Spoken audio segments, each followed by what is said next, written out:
A utilização de prancha é muito comum na natação.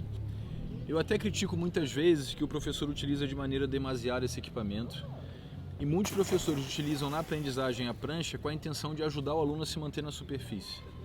Eu acho que isso é ruim, o caminho não é esse. Mais uma vez, aí a ideia da diferença de entender e de só conhecer.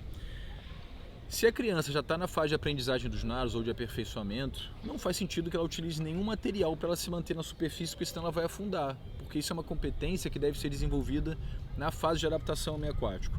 Então, se a gente está falando da aprendizagem dos nados, eu entendo que uma prancha ela vai ser utilizada muito mais com a intenção da criança, do aprendiz, do nadador, focar um trabalho de condicionamento ou de força nos membros inferiores, inclusive até em conjunto com os tipos de nadadeira, do que realmente aprender a pernada.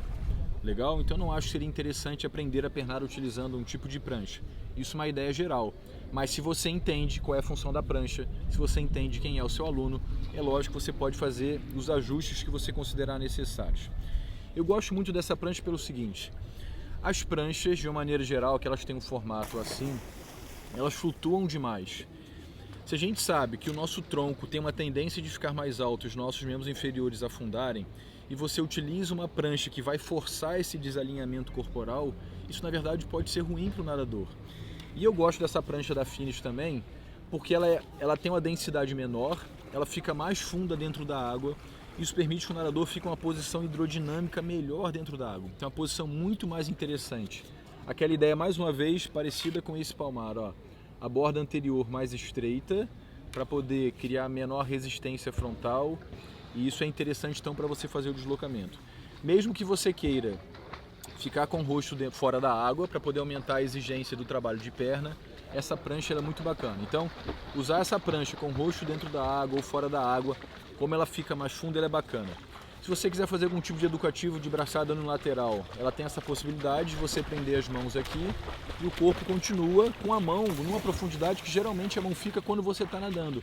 Então não fica aquela ideia da mão lá em cima e você nadando com o corpo desalinhado. Você consegue ficar com o corpo mais próximo da horizontal.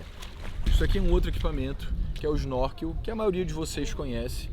Quem não é exatamente aí da natação competitiva, deve conhecer aquele snorkel que é o lateral. Esse snorkel ele é frontal, então tem essa parte aqui. Esse equipamento também é da Finish, por coincidência, tá? Que a gente prende na cabeça, aqui fica a boca e ele fica nessa posição. Por quê? Mais uma vez a ideia da resistência frontal. Se a gente utiliza aquele snorkel que é lateral, a tendência é que a resistência da água desloque ele, a gente não consegue se deslocar. Então o snorkel fica na nossa frente. Guilherme, eu não trabalho com natação competitiva e você falou que o curso também pretende desenvolver conteúdos relacionados à aprendizagem. Beleza, por que o snorkel pode ser interessante? Porque dentro da ideia que a gente tem defendido de ensino dos nados, vamos pegar o nado de crawl como exemplo, a gente primeiro ensina a pernada, depois a braçada, depois a coordenação braço e perna, para só depois ensinar a respiração.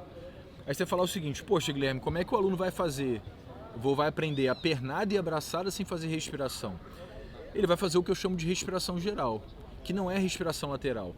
Por quê, pessoal? A respiração lateral em todos os nados, ela é um distúrbio muito grande para a mecânica do nado.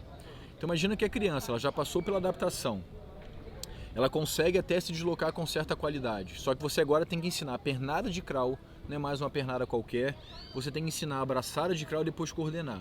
Se durante o ensino da pernada e da braçada você já coloca a respiração lateral, você vai descaracterizar todo o movimento e ela não vai fazer nenhuma coisa nem outra. Se ela estiver usando o snorkel, ela consegue fazer um percurso maior. Não que essa criança que está aprendendo tem que fazer 100 metros sem parar, mas ela pode fazer os 12,5 metros, pode fazer os 25 metros, mantendo o padrão de respiração, que é interessante, e se concentrar só na ação de pernada. Depois que a pernada já estiver bem desenvolvida, você pode continuar utilizando o mesmo equipamento, só que agora com a intenção da criança prestar atenção mais na ação dos membros superiores. Então aquele lance, isso pode ser importante para a pernada, pode ser importante para a braçada e também para a coordenação de braço e perna. Guilherme, não tem o equipamento, é uma pena, seria interessante ter, é uma pena que no Brasil, de uma maneira geral, esses equipamentos eles são caros, então a gente poderia fazer propostas como, por exemplo, colocando o pé no chão, fazendo um cachorrinho para respirar, virando para a posição dorsal. Mas se você tem o equipamento, ele é muito interessante. Para natação competitiva, é a ideia de mais de aperfeiçoamento. Então você tirando a respiração lateral, mais uma vez, é lógico que o nadador tem que saber respirar lateralmente, não é que ele não vai saber, ele vai poder se concentrar mais na ação de membros inferiores, membros superiores, de rolamento de tronco, aumentar comprimento de braçada, e isso é bacana nesse sentido, tá bom? Faltam 3 equipamentos aqui, que são esses 3, que eles são extremamente diferentes, e a gente fala aí no próximo vídeo. Um abraço!